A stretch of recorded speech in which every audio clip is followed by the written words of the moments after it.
Hello, I'm Tom. And I'm Mia. Welcome to the Adaptix podcast. You know, this is our series where we turn these really advanced ideas in artificial intelligence and robotics into, well, simple, clear explanations. I mean, we all know this field moves so fast, and a lot of the time it can feel pretty overwhelming. So our goal is just to create a space where anyone, and we mean anyone, can build their understanding at their own pace. Doesn't matter if you're just getting started or maybe you're exploring the broader world of intelligent systems. Let's dive in. In this episode, we want to explore how models like ChatGPT and Gemini transformed AI from a technical tool into something people could truly use, naturally, conversationally, and without needing expertise. And that transformation is really what a lot of people are calling the usability revolution. If you think about it, just a few years ago, AI systems, no matter how powerful they were, they really required you, the user, to speak the computer's language. Right. You needed to know specialized syntax or coding or these, very rigid command line inputs to get anything useful out of them. Exactly. And the huge shift, the thing that happened almost overnight in late 2022, was that the computer finally started speaking our language. Yeah, you could just type a question like you would to a person. You could use slang, you could be a little ambiguous, and it would just get it. It understood the context. It's just fundamentally intuitive. And that intuitiveness is what we're talking about today. It's all about usability, which is, it's so much more than just a gut feeling that something is easy. It's a real quantifiable concept. Okay, so let's define that for everyone. When we say usability, what are the sort of non-negotiable pillars that drove this whole thing? Well, there are really three core dimensions: effectiveness, efficiency, and user satisfaction. Okay. First, effectiveness. Can you actually do what you set out to do with the tool? Does it work? Simple enough. Then, efficiency. How much effort does it take? How quickly can you get your goal accomplished? And the third one is satisfaction, which feels like the most important one here. It is. Do you actually enjoy the process? Because if you don't, it doesn't matter how effective it is on paper, you're not going to weave it into your daily life. That satisfaction element really is the key, isn't it? Because AI has been effective theoretically for decades. I mean, since the 50s. Right. But it took this combination of breakthroughs to finally nail that user enjoyment piece. Precisely. And to really get how big of a leap this was, we kind of have to go back to the time before, to the era when AI was incredibly powerful, but really only for the experts. The high priests of the technology, so to speak. Yeah. Exactly. So let's trace that journey. AI as a field gets its start way back in 1956 at the Dartmouth Conference. And since then, we've had products like Siri or Bixby trying to bridge that human-machine gap. But they always hit a wall. What was that wall? It was what we call the static language barrier. Before, say, 2018, natural language processing, or NLP, was all about representing words as these isolated mathematical tokens. It wasn't about generating fluent human-like text. So this is where models like Word2Vec and Glove come in. They were the ones that figured out how to turn words into coordinates in a huge mathematical space. Right? That's a great way to put it. They created these dense vector embeddings, and they were actually amazing at capturing semantic links, the relationships between words. So this is that famous example, the king minus man plus woman equals queen thing. That's the one. You could literally do math with concepts. You take the vector for king, subtract the one for man, add the one for woman, and you land right next to the vector for queen. It proved a computer could map these abstract relationships. That sounds incredibly powerful. So why wasn't that enough? Why did it fail the usability test for an average person? The show-stopping limitation was that the embeddings were static. Oh, meaning? Meaning a word always had the exact same set of coordinates no matter the context. So the word bank, for example. Right, a riverbank versus a financial bank. To the model, they were the same thing. The vector was identical, so it couldn't tell the difference, which, as you can imagine, leads to a lot of confusion. We've all had that frustrating moment with an old voice assistant where it just completely misses the point because of a word like that. That's the static barrier in action. It forces you, the user, to be unnaturally precise. You have to do the work, and that requires expertise, not intuition. So the next generation had to solve this problem of words having multiple meanings. This is where contextual search comes in, with models like Elmo around 2018. Exactly. Elmo was a big step. It used something called LSTMs, long short-term memory networks. Okay, what's the key idea there? The key is that they process information sequentially, in order. They can look at the surrounding words in a sentence to create a unique, dynamic representation for a word based on its context. Dynamic. So the coordinates for bank would actually change depending on whether the sentence mentioned river or money. Precisely. Elmo could finally tell the difference. It was a huge leap in understanding. But there's always a trade-off. Always. The trade-off was speed and scale. Because these LSTM models read word by word sequentially, they were computationally expensive, they were slow, you couldn't train them on massive data sets easily, so they mostly stayed in research labs. So we had context, but at a huge cost. And this is the problem the transformer architecture was built to solve. This is the foundation for everything we use today. It really is. The 2017 paper, Attention is All You Need, just changed the game completely. It got rid of those slow, sequential LSTMs and replaced them with a mechanism called self-attention. And self-attention lets the model look at all the words in a sentence at the same time. Right. In parallel. Yes, and it weighs the importance of each word relative to every other word. This makes it exponentially faster and far more scalable. And right away, we saw two different philosophies emerge from this new architecture. We did. You had the bidirectional approach, which gave us BERT. BERT was all about deep understanding. Right. It looked at text forwards and backwards simultaneously. This made it amazing for tasks like summarization or sentiment analysis, anything that required comprehending a block of text. But what did that mean for generating new text? It made it pretty weak for generation. If the model can already see the end of the sentence while it's writing the beginning, it's essentially cheating. It can't produce that natural one word after the other flow of human speech. So BERT could read brilliantly, but it was a clumsy talker. And on the other side, you had the foundation for everything we have now, GPT-1. GPT-1 was autoregressive. It was unidirectional. It predicted the next word based on the words that came before, just like how we speak. Much better for creating fluent, coherent sentences. Much better. The only issue was that GPT-1 was tiny by today's standards. Only about 117 million parameters. It was fluent, but it just didn't know enough about the world to be consistently helpful. And that's when the realization hit that scale. Just sheer size was the key to unlocking real usability. Absolutely. The scaling that followed was just astonishing. We went from GPT-1's 117 million parameters to GPT-2 with 1.5 billion. And GPT-2 gave us the first taste of zero-shot learning. Zero shot, meaning the model could do something like translate a sentence without ever being specifically trained on translation. It just figured it out from the massive amount of data it had seen. And that's a huge usability win because suddenly you don't need to be a programmer to tell the AI what to do. And then the final leap before the big public launch was GPT-3. Right, in 2020. That jumped to 175 billion parameters. And it showed off few-shot learning. Give it just a couple of examples of a task, and it could run with it. That sheer scale created the engine for what was to come. But the engine alone wasn't enough, was it? That's where it gets interesting. You needed another layer to make it truly usable for everyone. Which brings us to the ChatGPT moment. The ChatGPT launch changed everything. Not because the underlying model was new, but because of the packaging. The delivery system. It was presented as a simple chatbot. It seems so obvious now, just a chat window. But before that, interacting with these powerful models felt like, I don't know, querying a database. You had to learn this whole new skill of prompt engineering. And that's the core usability breakthrough. Users could just ask. They could be messy, they could be complex, they could use natural language. It was persuasive and immediately accessible to a student, to a CEO, to anyone. And the secret sauce that made those conversations feel so human wasn't just the size of the model, it was a specific training technique. It was reinforcement learning from human feedback, or RLHF. This is the alignment layer, and it's critical. A raw GPT model's only goal is to predict the next word to sound plausible. RLHF changes the goal. It trains the model to produce outputs that humans actually find helpful, accurate, and, pleasant. Can you walk us through how that works? It sounds like a really clever way to inject human judgment into the system. It is. So first, you have the model generate several different answers to a prompt. Okay. Then a team of human reviewers looks at those answers and ranks them from best to worst based on a set of criteria. Is it helpful? Is it safe? Is it accurate? And that human ranking data is used to train another model. Exactly. It's used to train a reward model that learns to predict which kinds of answers the human reviewers will like.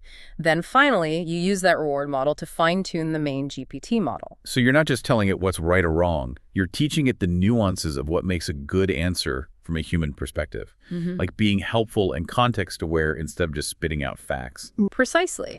And that's what allowed ChatGPT to preserve conversational context over long exchanges.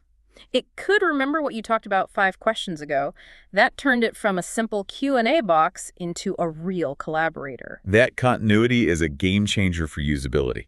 You can brainstorm with it for an hour, and it keeps track of everything. At launch, its main strength was just this incredible versatility, summarizing documents, drafting emails, debugging code, you name it. But it wasn't perfect. The early versions had some very noticeable limitations that really impacted that feeling of usability and trust. Oh, absolutely. The biggest one was the static knowledge cutoff. All of its training data stopped in 2021. Right. So you could ask it about Shakespeare and get a brilliant answer, but if you asked it about something that happened last week, it had no idea. And that really damages trust. It also didn't have access to the live internet, so it couldn't check facts or get real-time information.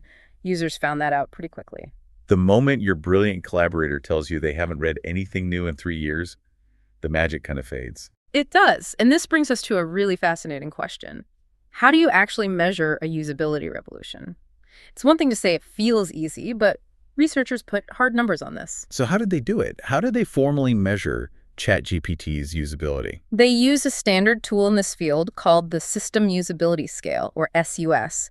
It's basically a 10-question survey that gives you a single score out of 100. It's a reliable benchmark. And what score did ChatGPT get in these early studies? The research found a SUS score of 67.44.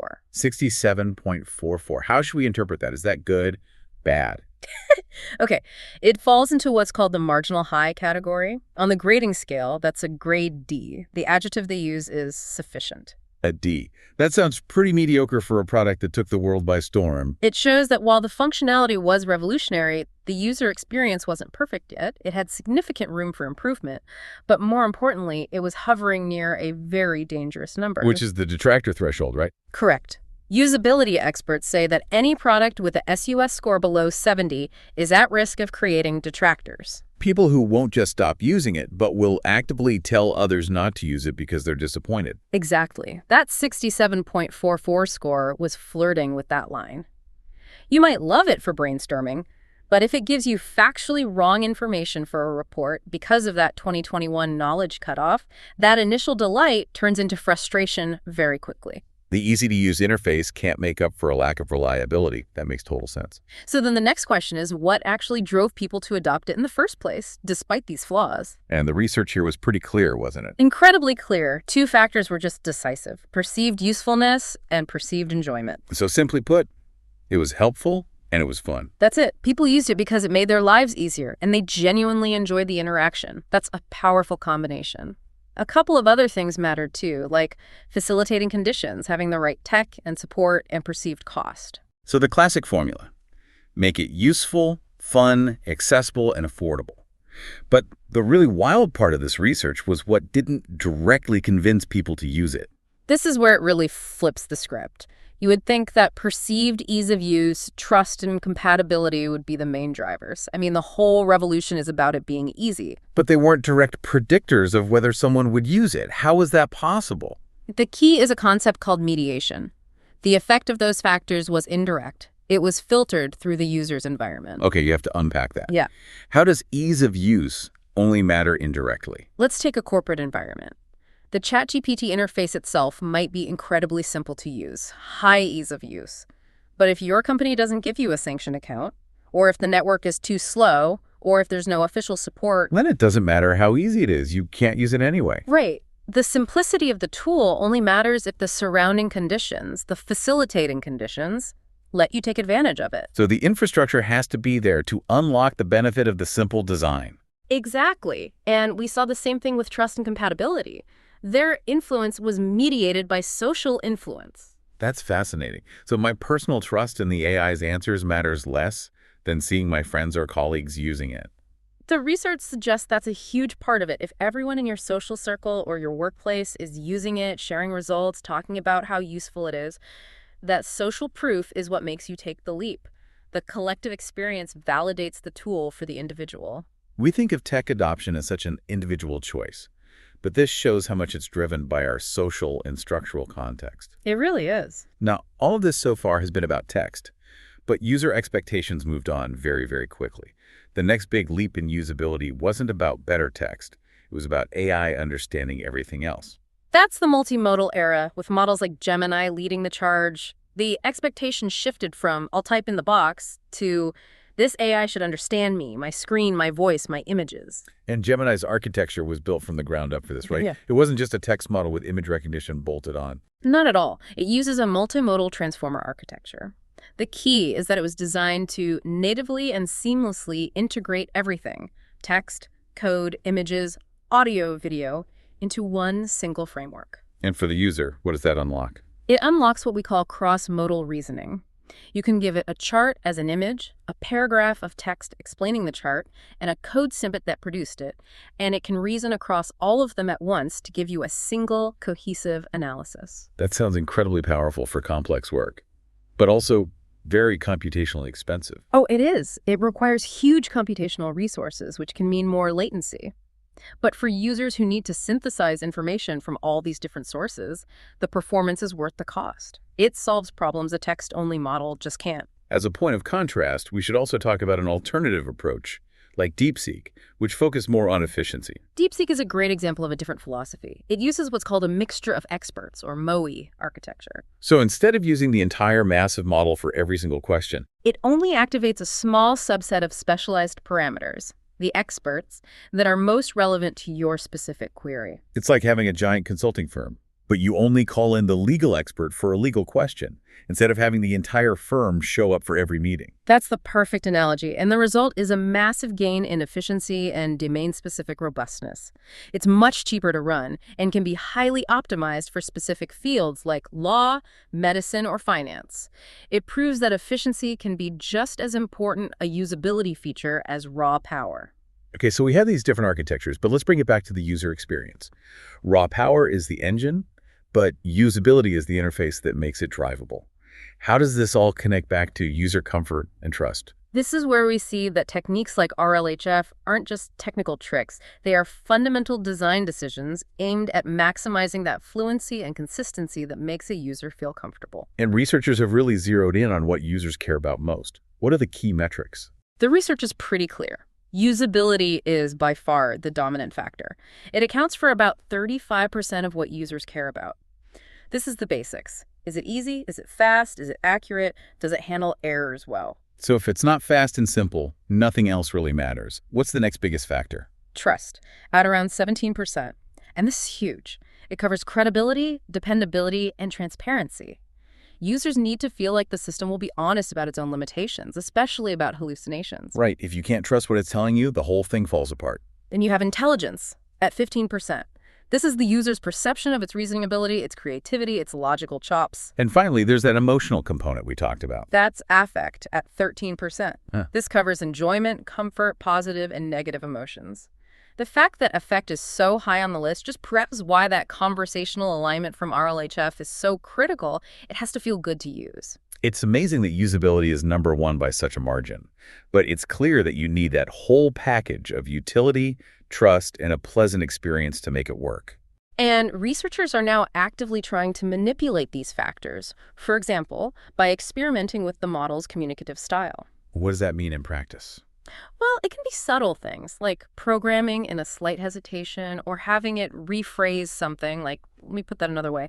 These little textual cues can dramatically change how intelligent or trustworthy the agent feels. So a bot that pauses for a second before answering might actually feel more thoughtful and human than one that gives an instant perfect answer. It absolutely can. It makes the machine feel less alien.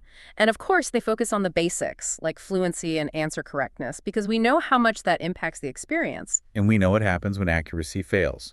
That early ChatGPT data limitation was a perfect example. It was. Users immediately felt less satisfied and less trusting when the information was incomplete or outdated.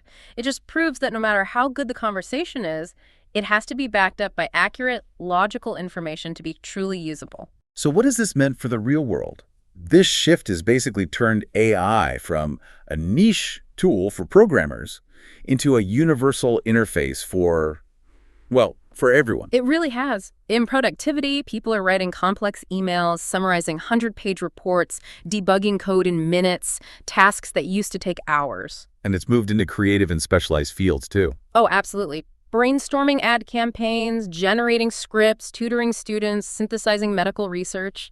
I was talking to one manager who used it to synthesize 3 dense reports into an executive summary in 5 minutes. He said that used to be half a day's work. The speed is just intoxicating. And the adoption is across the board. It's not just tech people. It's students, marketers, doctors. We see huge penetration in education, business, creative agencies, corporate jobs. It's even being used in medical fields to help professionals process vast amounts of research to deliver more personalized care. It sounds like the ultimate democratization of a technology. The programming barrier has just been completely removed. It has. This natural language interface democratizes advanced AI skills. And we see this in the data. Studies show that younger users, like medical students and interns, have incredibly high learnability scores. They've grown up with this kind of intuitive interface, so they adopt it almost instantly. That says a lot about where this is all heading. So now that we have these different models out there, ChatGPT, Gemini, DeepSeek, how should a user think about them? What are the experiential trade-offs? It really comes down to what you're trying to do. Each one has a different sweet spot based on its design. Okay, so let's start with the one that began it all, ChatGPT and its successors like GPT-4o. ChatGPT's strengths are versatility and speed. Its architecture is honed for rapid, general-purpose conversation. Benchmarks consistently show the later versions are the fastest and most accurate for most day-to-day tasks. It's your reliable, high-performance all-rounder. And Gemini. Why would I choose that? Gemini is the specialist in comprehensive, seamless multimodality. If your project involves pulling together information from an image, a data table, and a video all at once, Gemini's integrated experience is just far superior. The trade-off might be a bit more latency, but the depth is its winning feature. And then DeepSeek, the efficiency champion. DeepSeek is all about efficiency and specificity. For high-volume, specialized tasks in fields like law or finance, its mixture of experts' design delivers strong, cost-effective performance. It's for when you need a domain expert, not a generalist. So it's a clear choice. Do you need speed, integration, or specialization? But they all still share some basic weaknesses that impact trust, don't they? They do. Bias is still an issue. Hallucination, making things up, is still a major trust problem. And on the back end, the energy consumption is significant. These are the big, shared challenges everyone is working on. Which leads us to the final question. Yeah. What's next? What are the gaps we need to fill to continue this revolution? The most urgent gap, funnily enough, is in how we measure all of this. We need standardized instruments. A review found that almost 3/4 of usability studies used unvalidated one-off measures. So we're flying a bit blind. If everyone is measuring success differently, it's hard to compare and improve things systematically. Exactly. Standardization is step one. Another huge gap is the lack of research on the voice modality. Moving beyond the keyboard. Right. How do we design for trust and usability when someone is interacting with an AI while driving a car, or a surgeon is using it in an operating room? We've barely scratched the surface of hands-free interaction. And looking forward, do you see these different architectures, the fast one, the integrated one, the efficient one coming together? I think the future is in hybrid systems. Imagine a system that can use an efficient MOE approach for a simple query, but then scale up to a dense, multimodal model for a complex creative task. The best of all worlds, dynamically adapting to the user's need. And there's also a big push to make the AI feel more human. That's the research into social intelligence. It's about understanding the link between an AI's social behaviors, its personality, its empathy, and how intelligent and trustworthy a user perceives it to be. Perfecting that alignment layer is a huge frontier. So beyond the user experience, what are the big foundational things that need to get better? We have to keep working on the fundamentals. Reducing energy consumption is a big one. Improving interpretability, so we actually know why an AI made a certain decision. And of course, continuing to work on ethics and bias prevention. It's a pretty clear roadmap. The journey from those old static word models to these fluid, multimodal collaborators has been incredible. It has, and, the most critical breakthroughs moving forward may not be achieved by merely increasing raw intelligence, but by perfecting the interface until AI becomes a truly seamless, intuitive, conversational operating system woven into every aspect of our lives. Thanks for listening to the Adaptix podcast. If you have any questions, feel free to reach out to us.